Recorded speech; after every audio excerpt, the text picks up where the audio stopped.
अस्सलाम वालेकुम, मैं हूं Aamir Solanki. Welcome to my channel, welcome to my new video.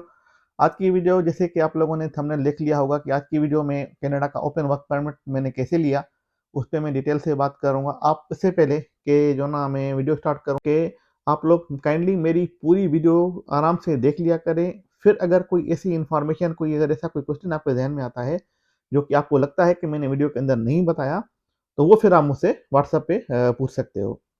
लेकिन अननेसेसरी मुझसे जो ना वो क्वेश्चन आप ना करें कि जो ना एक मैंने बात बताई, अब हर बंदा, एक बंदा नहीं बल्कि पता नहीं कितने बंदे जो ना मुझसे ये पूछ रहे होते हैं कि ये वही सेम क्वेश्चन जो ना पूछ रहे होते हैं जो ऑलरेडी मैंने वीडियो में बताया होता है। तो आप प्लीज़ वो मेरी वीडियो पूरी देख लिया करें। उसके बाद अगर आपको समझ में नहीं आती तो फिर मुझसे आप मैसेज करें, मुझे फ़ोन पे कॉल करें, मैं आप लोगों की हेल्प करूँगा, नो प्रॉब्लम। और अगर अगर मैं किसी को व्हाट्सएप पे रिप्लाई नहीं कर रहा, इसका मतलब ये है कि वो मेरा बंदा सब्सक्राइबर नहीं है, इसलिए मैं उनको इग्नोर कर देता हूँ जो मुझे सब्सक्राइब नहीं करते। ठीक है ना? अगर आप लोगों को इतनी तौफीक नहीं होती कि आप मेरा चैनल को सब्सक्राइब करें, तो मेरे ख्याल से उनको रिप्लाई ना करना बनता है। कनाडा जाने के लिए मैं तकरीबन 2020 से जो ना प्लान मैंने किया हुआ था, और उस पे मैंने फिर अपनी वर्किंग शुरू की। मैंने अपनी ट्रैवल हिस्ट्री बनाई, वो सारी वीडियोस जो है ना यूट्यूब पे मौजूद है, आप लोग वो देख सकते हो। मैंने बहुत सारे कंट्री भी विजिट किए हुए हैं, आप लोग उन पे भी जो है ना थोड़ी नज़रसानी कर सकते हो। कनाडा जाने का प्लान मैंने 2020 में बनाया, और 2020 में कोविड अपनी पीक पे था। जैसे कि आप लोग सब जानते हैं, जो सऊदी अरब में रहने वाले हैं वो स्पेशली इस चीज़ से जो ना बखूबी वाकिफ़ हैं कि कोविड के अंदर सऊदी अरब की क्या जो ना सिचुएशन थी। इत्तेफाक से मेरी फैमिली मेरे साथ थी, और मैंने फिर अपनी मिसेज से मशवरा करके हमने ये प्लान बनाया कि हमें किसी दूसरे अच्छे कंट्री में मूव होना चाहिए।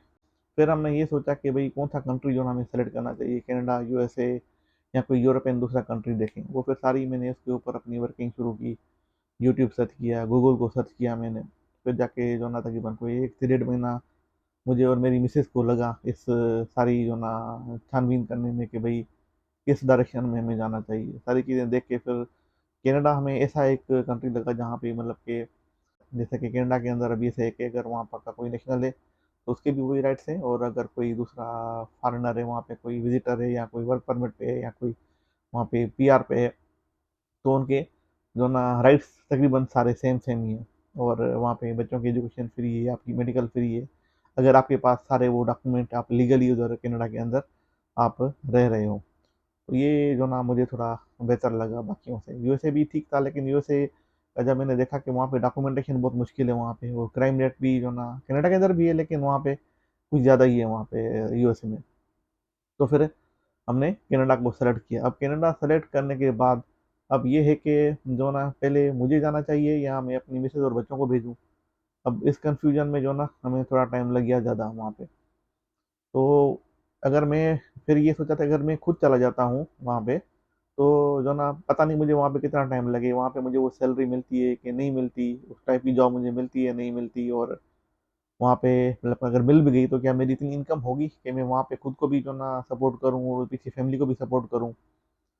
और दूसरा ये था कि जो ना सऊदी अरब के अंदर मेरी अभी अच्छी जहाँ पे जॉब लगी हुई है, मैं जो ना अभी बच्चों को वहाँ पे भेजूँ, फिर ये सैलरी आए, मैं जो ना फिर उनको भी वहाँ पे जो ना अकोमोडेट करूँ और यहाँ पे भी अपना सिस्टम में चलाऊँ, तो मेरे को क्या करना चाहिए? तो फिर ये सारी चीज़ें देख के फिर मैंने अपने जो ना रिसोर्सेज से, एक मेरा ब्रदर इन लॉ है जो ना, उनसे मैंने मशवरा किया, वो यूएसए के अंदर होता है। उन्होंने काफ़ी हमारी जो ना सपोर्ट की। तो फिर जो ना हमने अल्लाह का नाम लेके हमने अपनी मैंने अपने बच्चों की जो ना फ़ाइल डालना शुरू कर दी और उस पे काम करना शुरू कर दिया।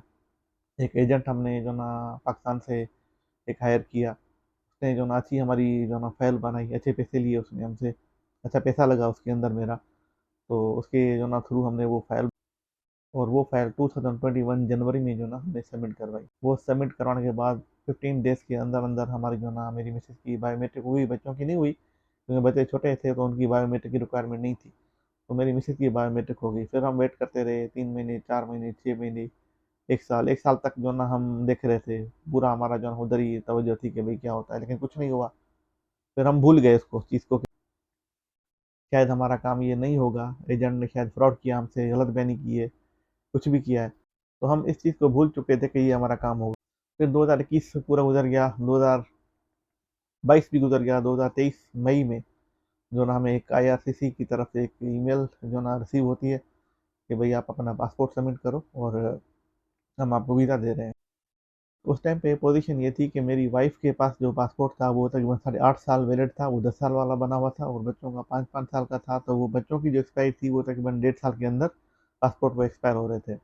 अब मेरे पास जो ना 2 ऑप्शन थे कि या तो मैं वो पासपोर्ट सबमिट करूँ और डेढ़ साल का वीज़ा ले लूँ, या तो उसको मैं रिन्यू करके और 5 साल का नया पासपोर्ट बनवा के नया जो ना मैं 5 साल का वीज़ा ले लूँ।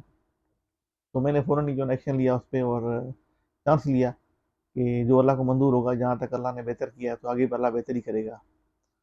तो हमने पासपोर्ट जो ना सबमिट कर दिए, नए पासपोर्ट बच्चों के, कि भाई अगर मिल गए तो अच्छी बात है, अगर नहीं मिले तो फिर ये डेढ़ साल का वीज़ा ले लेंगे।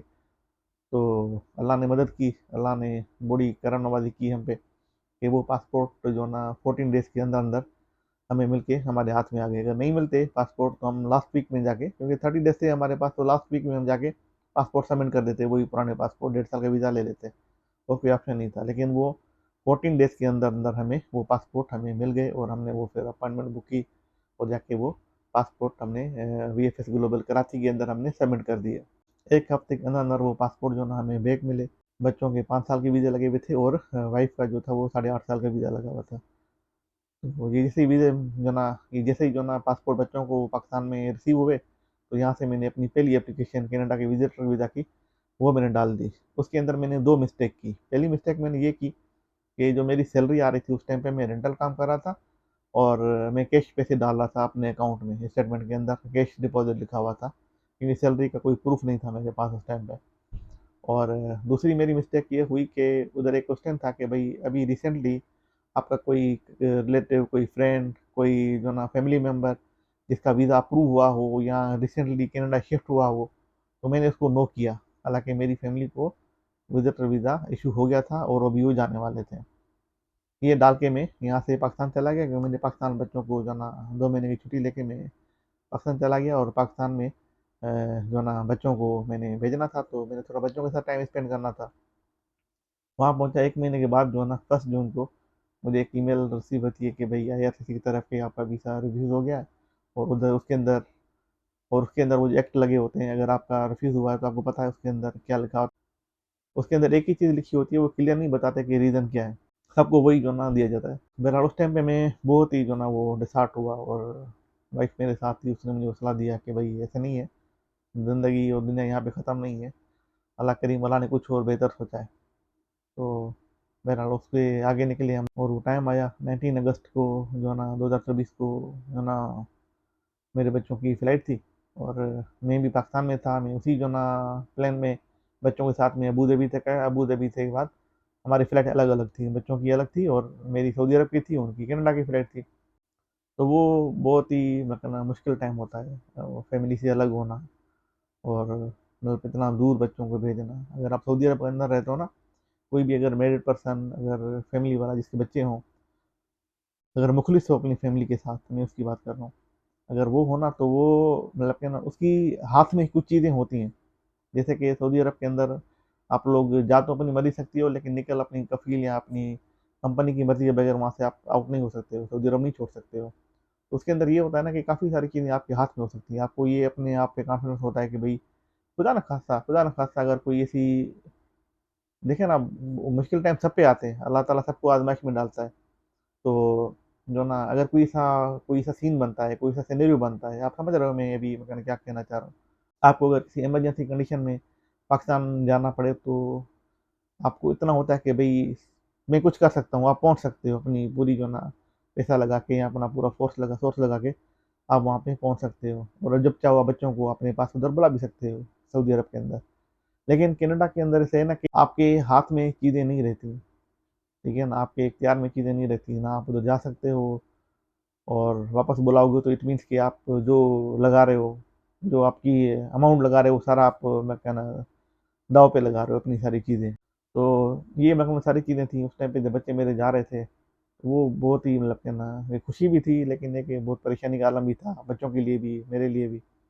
मतलब जैसे-जैसे करके बच्चे कनाडा पहुँच गए और मैं सऊदी अरब पहुँच गया।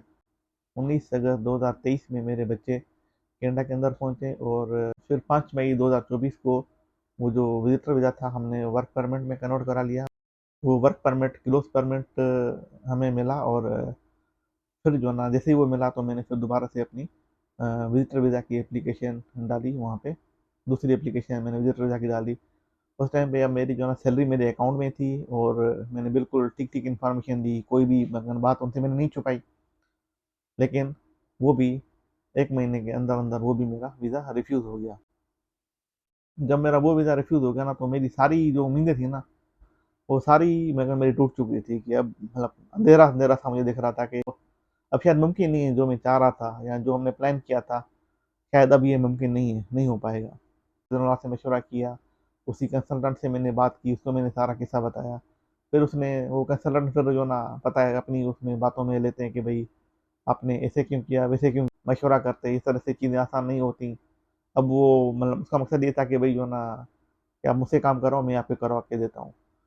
तो फिर मुझे किसी दूसरे कंसल्टेंट ने मुझे बताया कि भई आप जिस डायरेक्शन में जा रहे हो ना, वो डायरेक्शन गलत है। आप विज़िटर वीज़ा के लिए एलिजिबल ही नहीं हो, आप ओपन वर्क परमिट अप्लाई करो, उसके लिए आप एलिजिबल हो।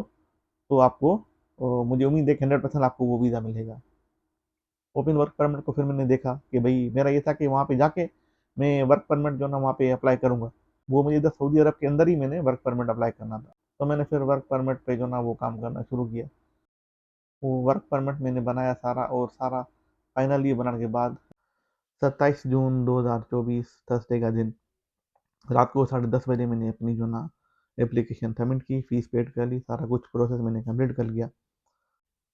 उसके बाद 1 जुलाई 2024 को मुझे पासपोर्ट सबमिशन की रिक्वेस्ट मिली, अपना पासपोर्ट सबमिट करो ताकि जो ना आपका वीज़ा एक्सेप्ट हो गया है और हम आपको वर्क परमिट दे रहे हैं। तो उसके बाद मैंने अपनी जो ना कार्रवाई शुरू कर दी, अपॉइंटमेंट ली। नेक्स्ट डे पे जाके मैंने अपना पासपोर्ट सबमिट किया। पासपोर्ट सबमिट करने में थोड़ा मुझे टाइम लग गया क्योंकि जो ना एक ऐसा काम हो गया था कि जिसकी मतलब कि ना मुझे नहीं था कि मेरा जो ना पासपोर्ट सबमिशन की मुझे रिक्वेस्ट आएगी और विद इन 4 डेज़ मुझे वहाँ से एक रिस्पॉन्स मिलेगा। मेरे लिए एक बड़ी शॉकिंग की बात थी। मैं बिल्कुल जैसे मुझे वीज़ा पहले नहीं मिल रहा था मैं जो ना बिल्कुल एक दलदल में फँस गया था, ऐसे मेरा माइंड स्टक हो गया था। और जब मिल रहा था, तो भी मतलब कि ना मेरी खुशी के मारे वही जो ना किफ़ायत थी। कुछ समझ नहीं आ रहा था कि क्या करूँ? मतलब कोई ज़हन तस्लीम नहीं कर रहा था इस बात को कि ये इतना मैं जो मैं चाह रहा था वो अल्हम्दुलिल्लाह होने वाला है, हो रहा है। तो मैंने पासपोर्ट सबमिशन की जो ना रिक्वेस्ट लेते-लेते मुझे तकरीबन कोई अगला थर्सडे आ गया। मीन्स कि एक थर्सडे को मैंने अपनी सबमिट की थी, एप्लीकेशन सबमिट की थी और 4 दिन के अंदर मुझे तो पासपोर्ट सबमिशन रिक्वेस्ट आ गई थी, लेकिन वो 3-4 दिन उसको समझने में, उसको बर्दाश्त करने में आप कौन-सा वर्ड इस्तेमाल करना चाहिए मुझे नहीं समझ आ रही अभी, करने में मुझे जो ना 3-4 दिन और लगे और मैंने नेक्स्ट थर्सडे को जाके अपना कुबर के अंदर मैंने अपना पासपोर्ट सबमिट कर दिया, वीएफएस ग्लोबल के अंदर। जैसे ही मैंने अपना पासपोर्ट सबमिट किया तो अगले वेडनेसडे को थर्सडे को और आज वेडनेसडे है और आज जो ना मैं अपना पासपोर्ट लेके आया हूँ।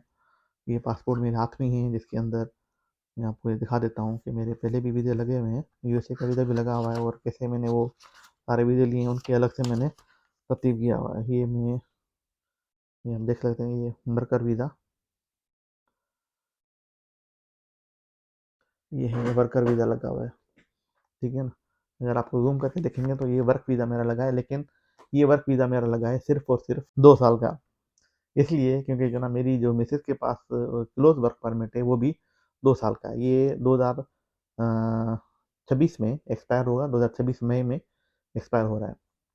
अभी एज़ सून एज़ पॉसिबल मैंने वहाँ पे पहुँचना है और एक साथ एक लेटर मुझे मिला है। ये वर्क वीज़ा है लेकिन वर्क परमिट नहीं है ये मेरे पास। इसके साथ एक और लेटर मुझे मिला है जो कि वहाँ पे एयरपोर्ट लैंड कनाडा के एयरपोर्ट पे लैंड करने के बाद मैंने उनको वहाँ पे दिखाना है तो वो वर्क परमिट मुझे वहाँ पे इश्यू कर दिया जाएगा जब मैं वहाँ पे पहुँचूँगा।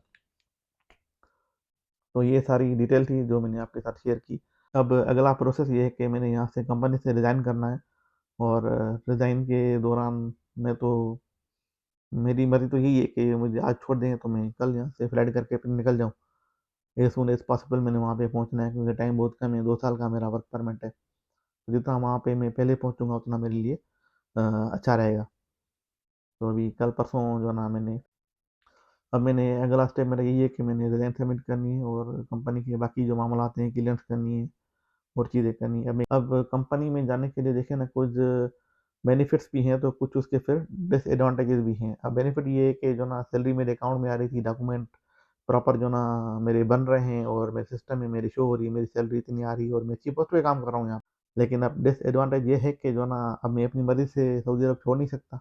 इनकी कंपनी की मर्ज़ी के बगैर मैं यहाँ से तो नहीं निकल सकता सऊदी अरब के अंदर। लेकिन हाँ, अगर मैं ये मैं रेंटल काम कर रहा होता, मैं कफ़ील होता, तो मैं इसको 2-4 रुपए देके मैं अपनी जान छुड़ा सकता था, यहाँ से निकल सकता था, इनको कंपनी को पता भी नहीं लगना था।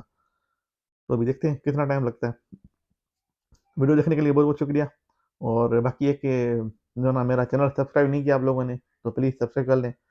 और आपके जो ना प्यार और हौसले की वजह से, आपके वीडियो लाइक करने और सब्सक्राइब करने के जो ना होता तो कुछ भी नहीं है, ये होता है कि थोड़ी हौसला अफजाई हो जाती है और बाकी वीडियो बनाने में फिर बंदे का दिल करता है कि अच्छी अच्छी जो ना इन्फॉर्मेशन आपके साथ शेयर करूँगा। बाकी एक अभी अगली जो वीडियो होगी कनाडा में होगी इंशाल्लाह, अल्लाह ने चाहा तो। और बाकी जो भी होगा तब तक फिर अगली वीडियो में हम बात करेंगे। तब तक के अल्लाह हाफ़िज़, अपना ख्याल रखिएगा।